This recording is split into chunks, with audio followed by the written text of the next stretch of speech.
Salmo 32, versículo 3 en adelante.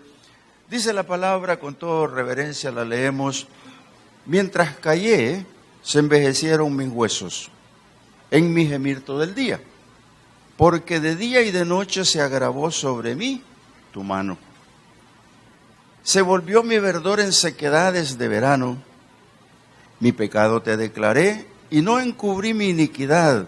Dije: confesaré mis transgresiones a Jehová, y tú perdonaste la maldad de mi pecado. Padre bueno, Señor, esta mañana, al orar te pido, Señor, que por favor esta palabra venga a nosotros y sea expresada con humildad. Necesito tu humildad con que tú predicabas, y necesitamos toda sabiduría para discernirla. Dios mío, gracias porque la palabra es tu palabra, y si es dura, es dura. Pero Pedro dijo: ¿y a quién iremos si solo tú tienes la palabra de vida eterna? Gracias, quédate con nosotros, Espíritu de Dios, y ayúdanos a poder discernirla. En el nombre de Jesús, amén. Amén. David, un hombre muy centrado en los pensamientos con Dios, un hombre muy ocupado en la oración, pero era pecador. De hecho, hermanos, el pecado viene desde la transgresión de Adán y Eva, donde hubo una falla muy grande, y Dios consideró que los tenía que separar de él, porque Dios aborrece el pecado, pero ama al pecador arrepentido. Entonces Dios dijo: estos se han separado de mí porque conocieron el bien y el mal, por lo tanto se me van de aquí. Pero eso, hermanos, ha venido desde los tiempos antiguos hasta que viene nuestro Señor Jesucristo a esta tierra con la misión de quitar el pecado en un día, según la profecía de Zacarías, quitar el pecado en un día en la cruz del Calvario, llevando Él nuestros pecados, nuestras enfermedades. Pero la transgresión continúa. Y dice Romanos 6:23, dice que nosotros, dice, la paga del pecado es muerte, pero la dádiva de Dios es vida eterna. Pero eso está escrito.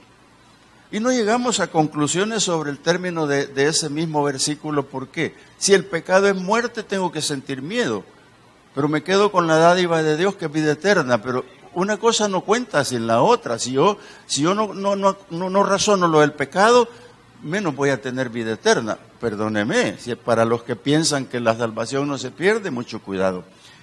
Por eso quiero hablar un poquito esta mañana sobre este título: arrepentidos y convertidos encontraremos la paz. Esta mañana yo tengo por costumbre, por los que no lo saben, predicar lo mismo de las 8:30 a las 10:30, porque el pueblo es diferente. Pero hubo dos fenómenos acá. Vino un muchacho, yo no sé si son de los que yo invito, pero a medio culto lo vi que se levantó y salió hacia atrás, y los sugieres le dijeron que se quedara, y él dijo: no, lo que está diciendo el pastor no me gusta, y se fue. Pero lo sentaron al final allá, gloria a Dios, yo lo vi que se quedó hasta el final. Y cuando estaba afuera, un hermano se para y me dice: hermano, yo tengo días de estar viniendo a la iglesia y lo he oído predicar, pero ahora no era usted. Y le digo yo: si yo era.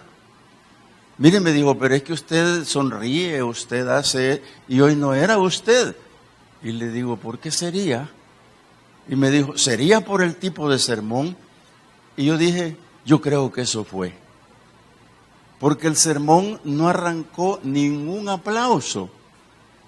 Pero a mí no me interesa, porque a mí que me aplaudan, no.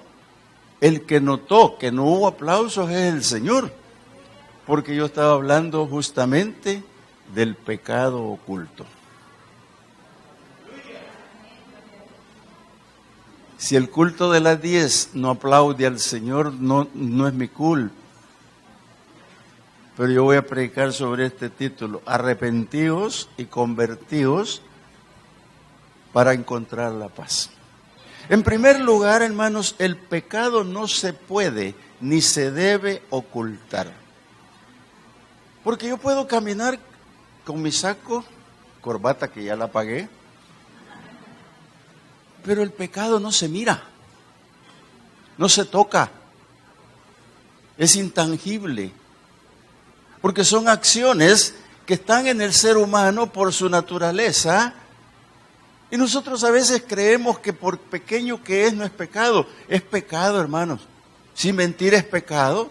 Santiago dice que sabiendo hacer lo bueno y no hacerlo es pecado. Entonces, yo los miro a todos ustedes como santos. Bueno, son santos, sí.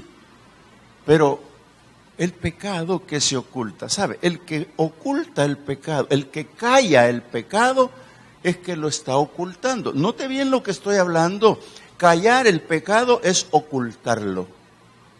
Y el único que sabe es Dios, que no estás confesando a Dios tu pecado. De lo que no me doy cuenta al ocurrir esto en mí, es que los impactos los sufre el cuerpo. Los impactos los voy a sufrir yo personalmente. Los impactos los sufres tú personalmente. Y a veces no nos damos cuenta, y uno de ellos es la enfermedad. Hermano, usted puede decir, es que todos nos enfermamos. Sí, tenemos esa condición de enfermarnos siempre. De cualquier cosa, pequeña que sea, hay algo. Pero si yo voy al Seguro Social un lunes en la mañana, lo encuentro llenito de enfermos. Si voy al hospital, cualquier otro está lleno de enfermos. Y he podido verlo en varias circunstancias. Y la pregunta es, ¿por qué tanta enfermedad?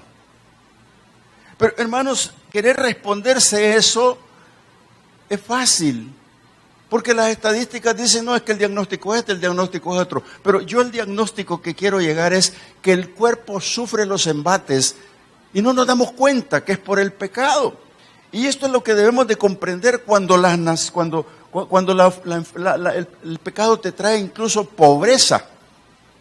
Y no voy a mencionar todo lo que puede traer el problema del pecado, pero entre ellos está la enfermedad, la pobreza. Hay tantas pobrezas en los pueblos, amados hermanos. Hay pueblos en esta tierra que dejaron de ser pobres, entre comillas, porque migraron. Y antes el pueblo era de Baharé, que ahora son 2 pisos, las casas en los pueblos. Pero porque se fueron al exterior. Pero en ellos mismos sigue habiendo pobreza. Y en algunos pobreza espiritual. Entonces, ¿qué es lo que ocurre, hermanos, con los pueblos? Por ejemplo, Haití, Cuba, todo eso tienen una maldición de pobreza.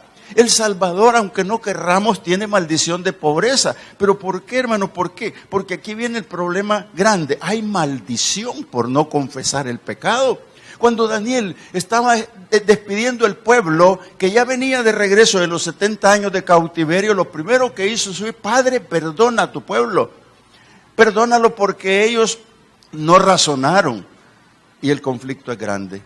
Entonces cuando Daniel está orando es porque detecta maldición en el pueblo, detecta un problema grave. Por eso Jesús, hermanos, cuando sanaba a un enfermo les decía, vete y no peques más. Cuando Jesús sana a alguien y le dice, vete y no peques más, se enteran todos que era pecador. ¿Pero quién lo dijo? Jesús. Vete y no pecas más. ¿Qué es lo que quiero decir con esto, hermano? Mira, es grave porque viene el pecado corporativo. Ya dejemos el pueblo y las ciudades, pero el pecado en la iglesia, el pecado que se va proliferando en la iglesia es un pecado corporativo. Si nosotros permitimos una falla, el otro la hace. Cuando sentimos, estamos en corporación completa. Entonces, hermano, este es un problema grave que existe cuando callamos el pecado. Por eso es que esto que voy a leerles de nuevo es cuando este hombre dice, mientras callé, se envejecieron mis huesos en mi gemir de todo el día. Y dice el versículo 5, mi pecado te declaré y me encubrí, y no encubrí mi iniquidad. Lo que hizo este hombre fue desnudarse ante Dios, entrar en el detalle de Dios. Ahora, cuando hablamos de impactos que el cuerpo sufre, hermano, yo quiero llevarte a lo que Dios le dice al pueblo cuando viene con él de Egipto. Ahí en el capítulo 15, versículo 26, si no me equivoco, está esa advertencia. Esa advertencia que Dios le hace al pueblo. Fíjense bien, hermanos, qué importante es razonarla. ¿Por qué razón? Porque el pueblo que viene de Egipto viene en corrupción. El pueblo que viene para la tierra prometida tiene que entrar en santidad. Ese pueblo tiene que ser probado por el desierto. Pero Dios quiere que hagan algo, y ese algo es lo que voy a leer. Dice el versículo 26 del capítulo 15 del Éxodo, y dijo: si oyeres atentamente la voz de Jehová tu Dios, e hicieres lo recto delante de sus ojos, y dieres oído a sus mandamientos y guardes todos sus estatutos, ninguna, escúcheme bien, ninguna enfermedad de las que envié a los egipcios te enviaré a ti, porque yo soy Jehová, tu sanador. Qué crueldad, ¿verdad? Pensar que Dios puede mandar una enfermedad. Que no te estoy diciendo que por el pecado, por haber callado, por no haber confesado, hay enfermedades, hay pobreza, hay muchas cosas más en los pueblos. Es exactamente esto es lo que pasa. Por eso Dios previene al pueblo. ¿Y a quién está previniendo? A la congregación que viene con Moisés a la tierra prometida. Es lo mismo que le puede prevenir a la iglesia en una congregación como esta. Déjame decirte la primera parte. Oír su voz atentamente implica retener algo. Para mí implica retener algo, porque la palabra dice que la fe es por el oír y oír la palabra de Dios. Si tú vienes al templo, vienes a la iglesia a adorar, a bendecir a Dios, y oyes la palabra y la retienes, algo hay para ti especial, amado hermano, porque la palabra es tan linda que te va a ayudar cuando tú la retengas. Y esa retención de la palabra, cuando el Señor dice: si oyen atentamente, cuando hablamos de oír atentamente, hermanos, es que hay que estar atento a la palabra. A veces el sermón puede ser que no sea para ti completo, pero cuando lo analices, una palabra es tuya, una sola palabra puede llevar retenida en la mente y es para tu bien. Segundo, hacer lo bueno delante de Dios. Eso es lo que les pide aquí el Señor. Hacer lo bueno delante de Dios. Eso implica obediencia, hermano. Porque si el Señor les está diciendo que hagan lo recto delante de sus ojos, que le den oído a sus mandamientos y guarden todos sus estatutos, eso es lo que el Señor dice, hacer lo bueno delante de Dios. Eso implica obedecer. Un pueblo que obedece, una congregación que obedece, hermano, va a dejar por un lado la enfermedad, va a dejar la pobreza. En la iglesia va a haber milagros de sanidad. Aquí nos gastamos nosotros hablando de sanidad, hablando de perdón, hablando de arrepentimiento, pero no, como que no pega, como que no golpea a la conciencia. Entonces no vemos un milagro para poder ver cosas grandes de Dios. Dios quiere bendecir la iglesia, pero tenemos que estar en este detalle. Y tercero, oír y guardar lo escrito. Esto es hacerlo. Esto tiene el verbo hacer.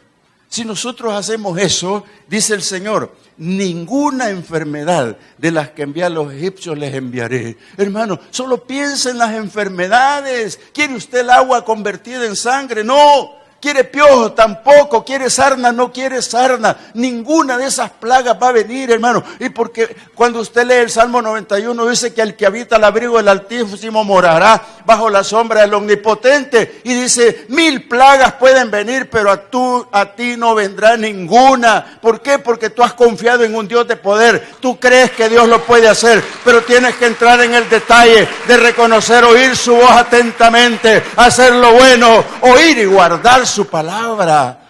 Ahí está la gracia de Dios hacerlo. Pero callar trae consecuencias graves. Aquí no estamos hablando, hermanos, de una religión que vas a ir a confesarte. No, es con el Señor. Es con Dios. ¿Sabe por qué? Porque debe ser una disciplina. Porque si yo soy de un gen pecaminoso y yo tengo problemas de pecado, y me apunto en el número 1 para que no crean que yo me aparto. No.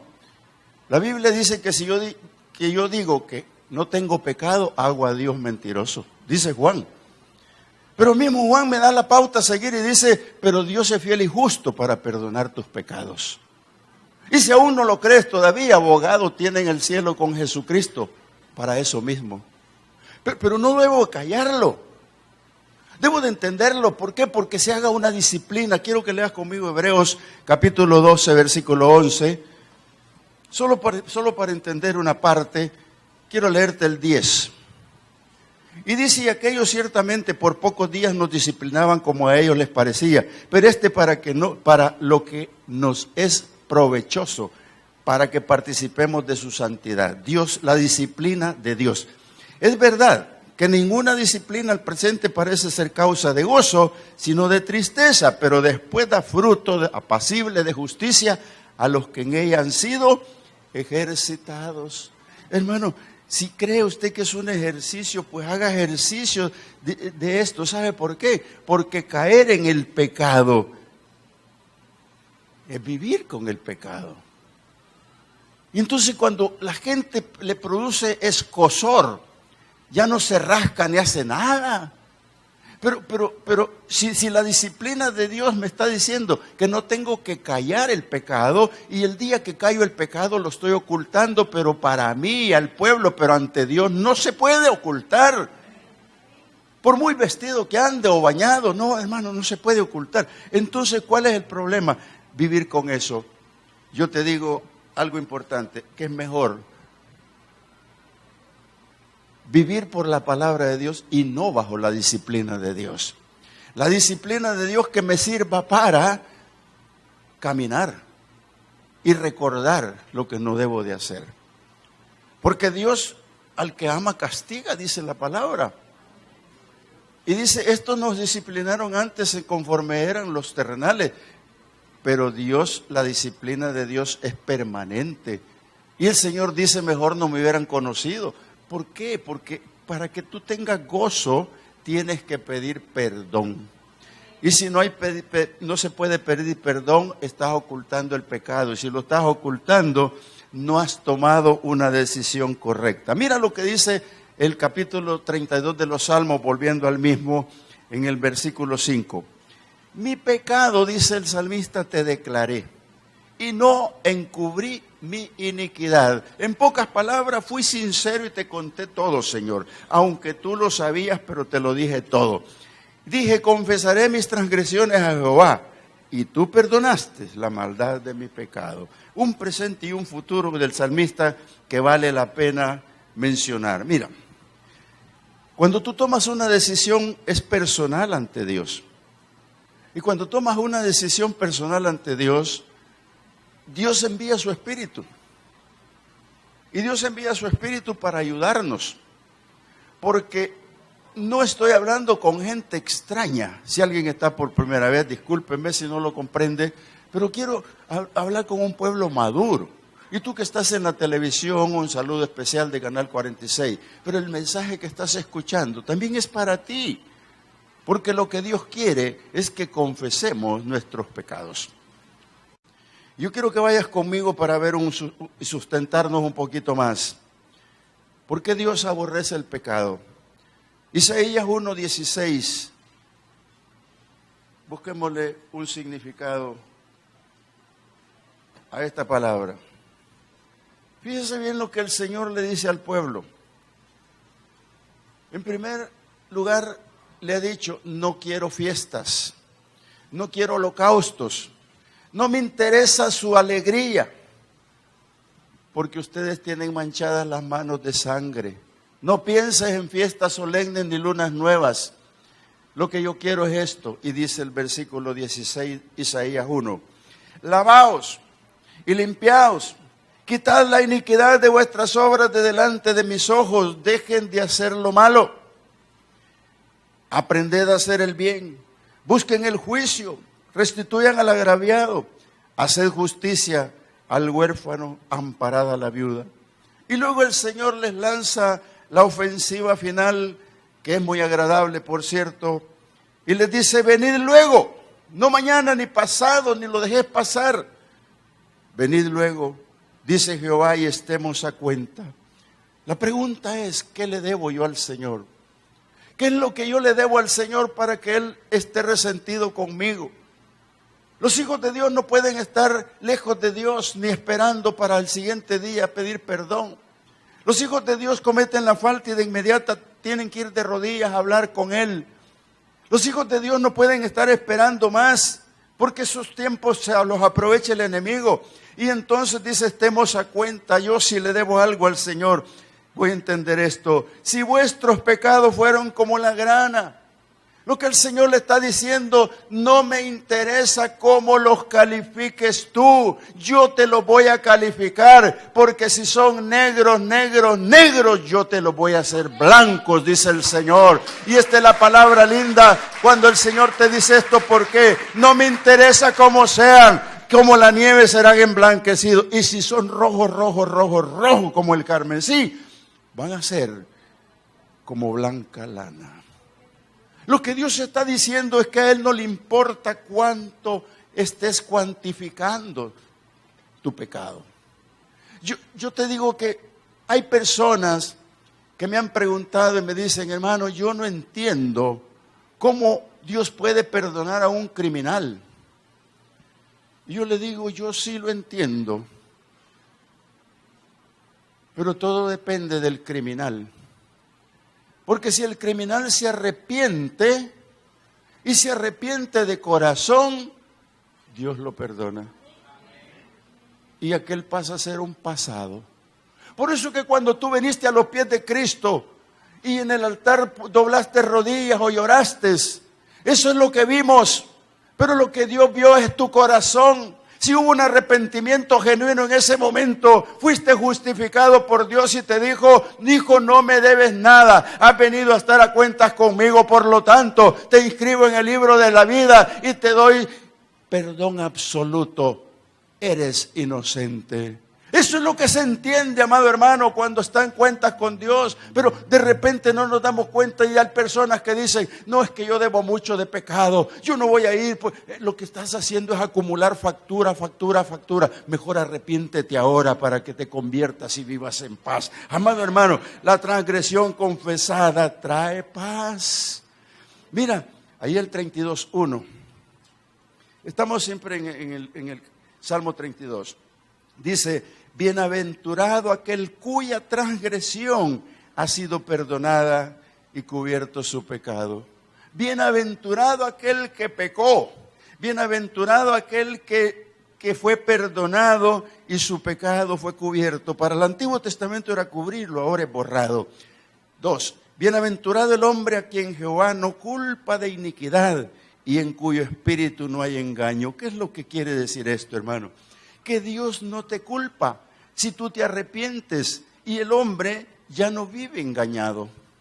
Porque nos engañamos a nosotros mismos cuando creemos que aquel pecado no confesado no tiene importancia. Hermano, yo te digo, yo me apunto entre los pecadores y soy justificado por Dios. Pero yo me debo de apuntar allí, ¿por qué? Porque las transgresiones son diarias. Tú te levantas, tú te acuestas y te duermes como un angelito, porque tú en la noche dijiste, en paz me acostaré y asimismo dormiré, porque solo tú, mi Dios, me haces vivir confiado. Y pones tu cabecita en la almohada y te duermes como un angelito, pero nomás que amanece y te levantas, comienza la transgresión de alguna manera. En la tarde tienes algo que le debes al Señor. Por lo tanto, es bueno levantarse en arrepentimiento, doblar rodillas y llegarle, Señor, ya no quiero estar engañado, vengo a confesar mi pecado, líbrame, Señor. Lo que le pasó a David, y es un ejemplo muy lindo de David, capítulo 51 de Isaías, de los Salmos. Dice este hombre, conocemos la trayectoria de David, y este salmo, entre tantos salmos imprecatorios, este es un salmo muy lindo, porque cuando lo leemos nos damos cuenta del corazón de David, y nos damos cuenta de que él se desnudaba delante de Dios, y nos damos cuenta que era transgresor. Sin embargo, estaba en el corazón de Dios, como la iglesia. Mira, no vamos a sacar más trapos al sol de David, un día hablaremos con él, pero él transgredió. Por eso en el versículo 1 dice así del 51, ten piedad de mí, oh Dios, conforme a tu misericordia. Hermanos, nosotros como iglesia debemos de confesar y pedir misericordia. Porque muchas veces, hermanos, no le damos importancia a la palabra misericordia. Decimos, Señor, nuevas son cada mañana tus misericordias. Y nos mecemos en la hamaca y lo hacemos canto, pero no lo valoramos. Porque la misericordia de Dios es algo que yo no merezco, pero que la pido, la necesito. Cuando Salomón, la mamá le dijo, Salomoncito, tú eres el rey. Y David ya para morir le dijo, hijo, chico estás, pero ya eres rey. Pero Salomón dijo, no es así. No es así, estoy joven, pero no es así. Y tomó todo su gobierno, y tomó todo su equipo, y tomó todos los animales, y tomó las carretas y los bueyes, y se fue a Gabaón. Y allá en Gabaón empezó a hacer los holocaustos a Dios, porque él iba a consultar a Dios. Y cuando llegó allá al 1000 holocausto, que no sabemos qué día era, Dios habla y dice, pídeme qué quieres que te dé. Cuando el cielo se abre y Dios te habla, te va a hablar con algo positivo. ¿Qué quieres que te dé? Y este muchacho, su primera respuesta es, tú tuviste misericordia con mi padre. Aquí no dice que la está pidiendo, pero ¿qué le insinuó a Dios? Le dijo, mi papá no era lo que aparentaba. Mi papá hacía cosas raras, mi papá tenía todo, pero me enseñó los caminos mostrándome a ti y me aconsejó que te buscara. Pero si tuviste misericordia con él, ¿por qué no yo si estoy joven y no sé qué va a pasar más adelante? Este hombre, además de sabio, pidió apelar a Dios la misericordia porque él sabía que podía transgredir la ley en algún momento y así fue. Entonces Dios le entendió su palabra y por eso le dice que le diera palabra. Me han dicho que soy rey, pero confírmamelo tú, porque si eso es verdad, entonces dame sabiduría y conocimiento para gobernar este pueblo tan grande. Pero lo primero, ten misericordia de mí. Por eso es que David, cuando está orando aquí, dice, ten piedad de mí, Dios, conforme a tu misericordia. Amado hermano, no es porque sea guapo, no es por otra cosa, no es por lo que estás bien vestido, es porque has venido a los pies de Cristo, lavado con la sangre del Cordero, el Hijo de Dios. Y entonces es que ha venido la gracia de Dios y tiene misericordia. La misericordia de Dios vale la pena agarrarla. Porque la misericordia de Dios, hermano, es que nosotros a veces nos confundimos. Este hombre David ahora está diciendo así. Y mire la expresión de David. Dice, ten misericordia. Y dice, conforme a la multitud de tus piedades, borra mis rebeliones. Hermano, mire cuando este hombre pide que borren sus rebeliones.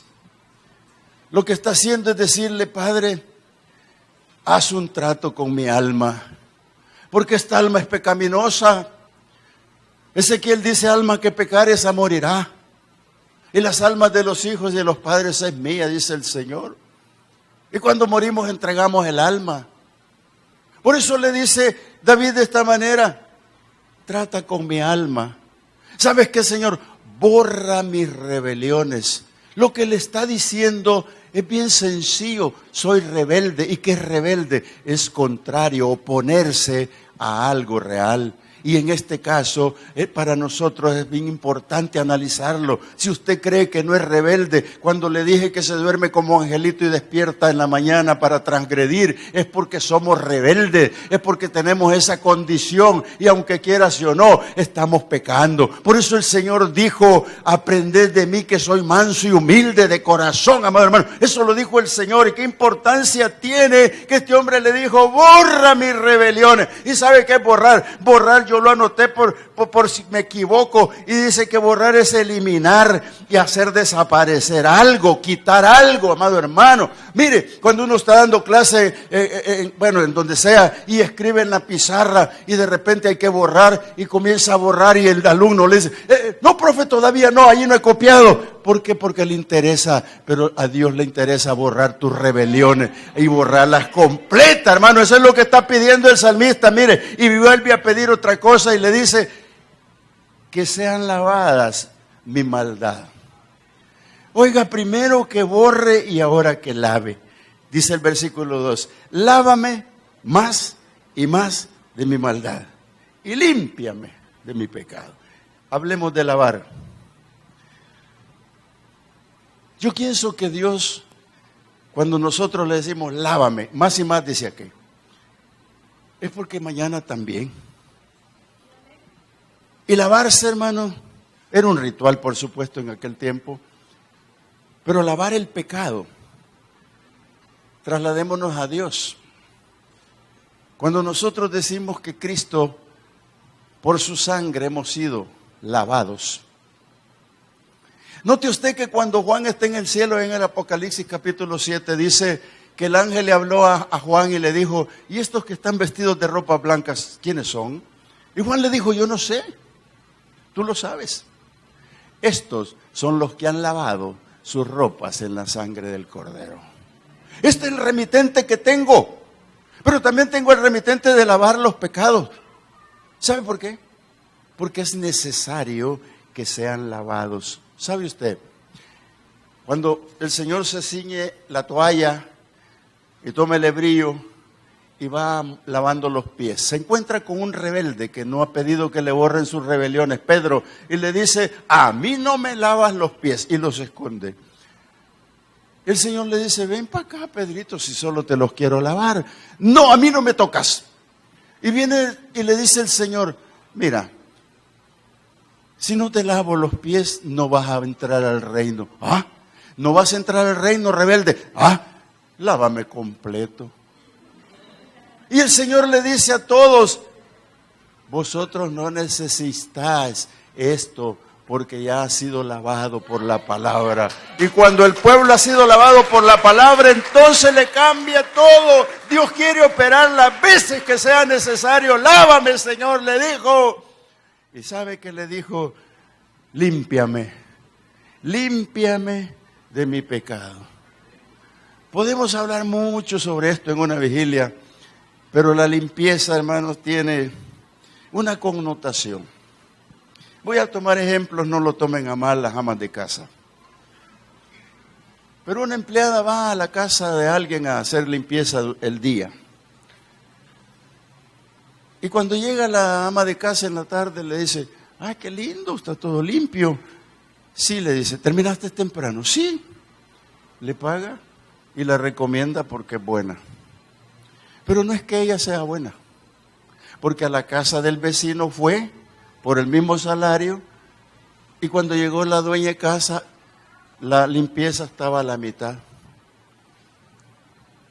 Y dijo, pero a mí me la recomendaron que era buena para limpiar.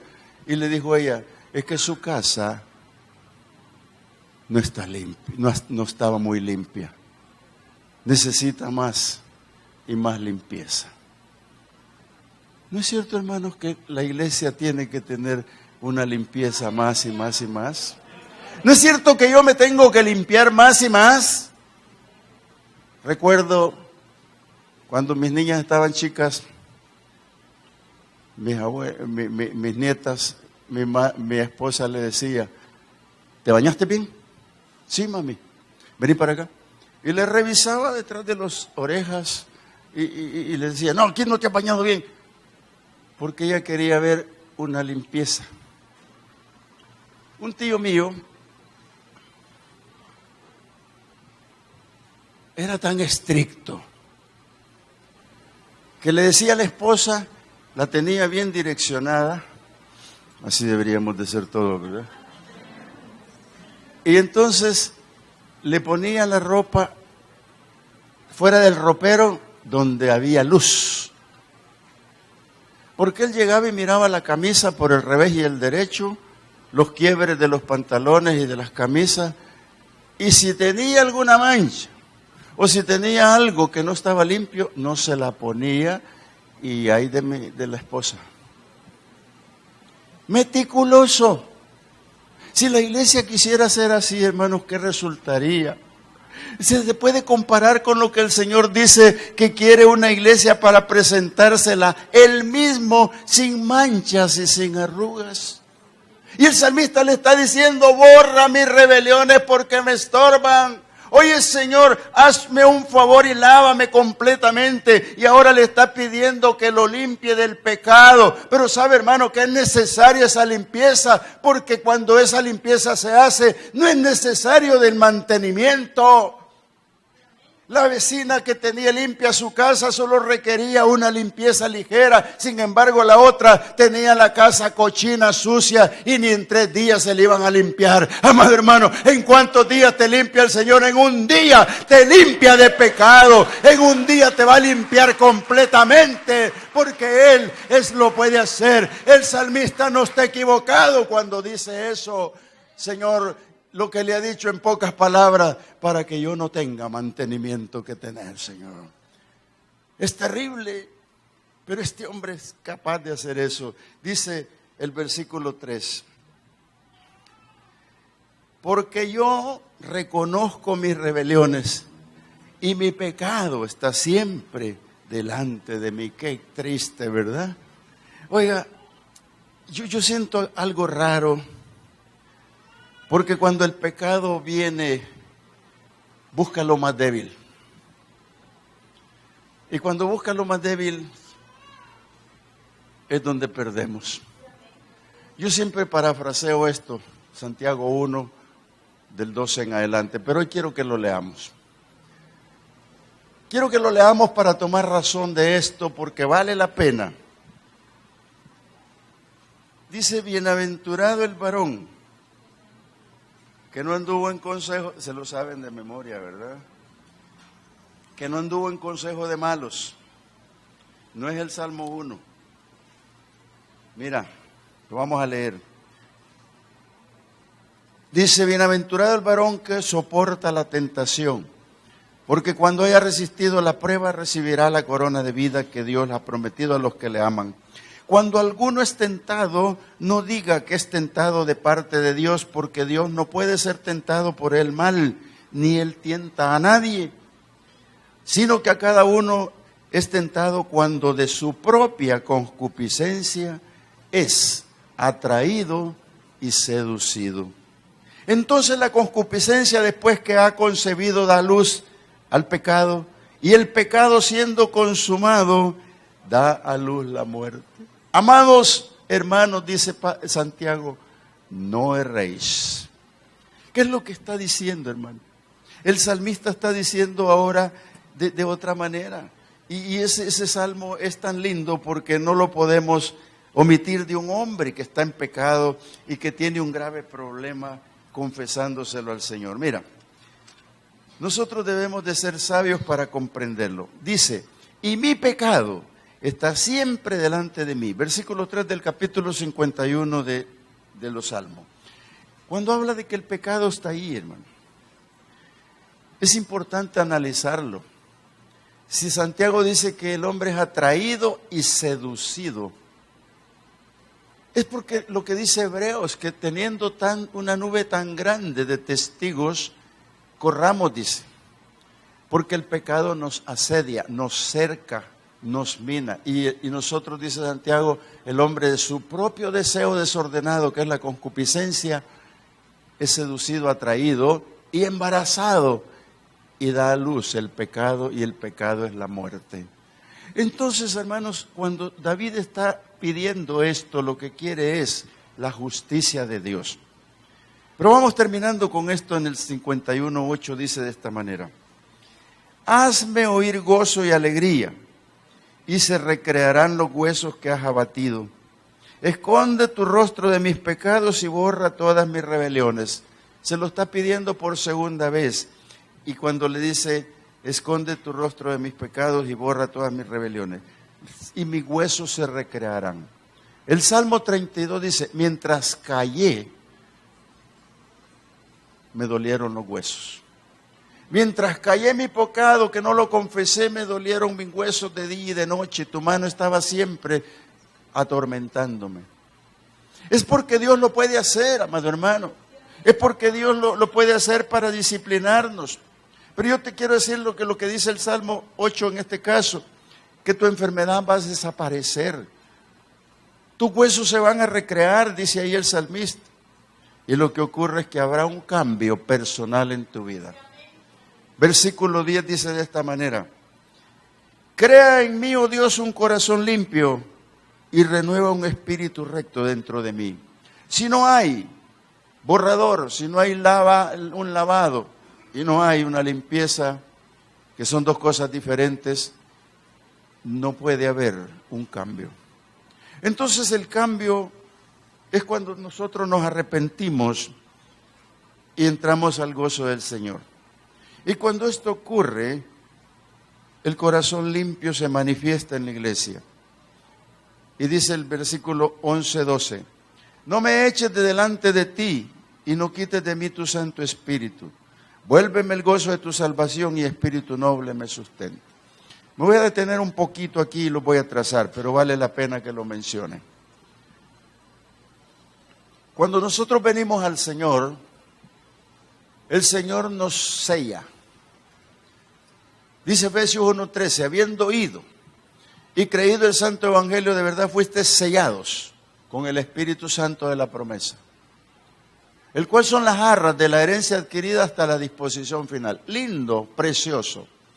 Pero no nos hemos dado cuenta de ese sello, que no es el bautismo. Es que tú cuando viniste y te retiras del altar y has recibido a Cristo, el Señor te llama y te dice, ven para acá, te falta el Espíritu. Y cuando Dios te da el Espíritu, hay un cambio en tu vida. Y cuando te bautiza el Señor, hay un cambio más grande en tu vida. Pero el problema es que cuando hablé de pecados ocultos, hablé del pecado corporativo,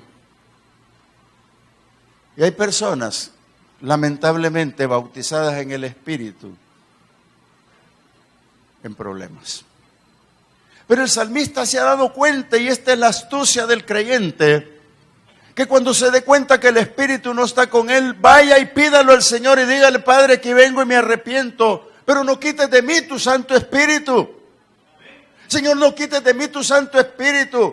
Por eso es que el Señor, cuando amonesta a las iglesias en Apocalipsis, le habla, porque has perdido tu primer amor. Y cuídate que no te quite yo esto.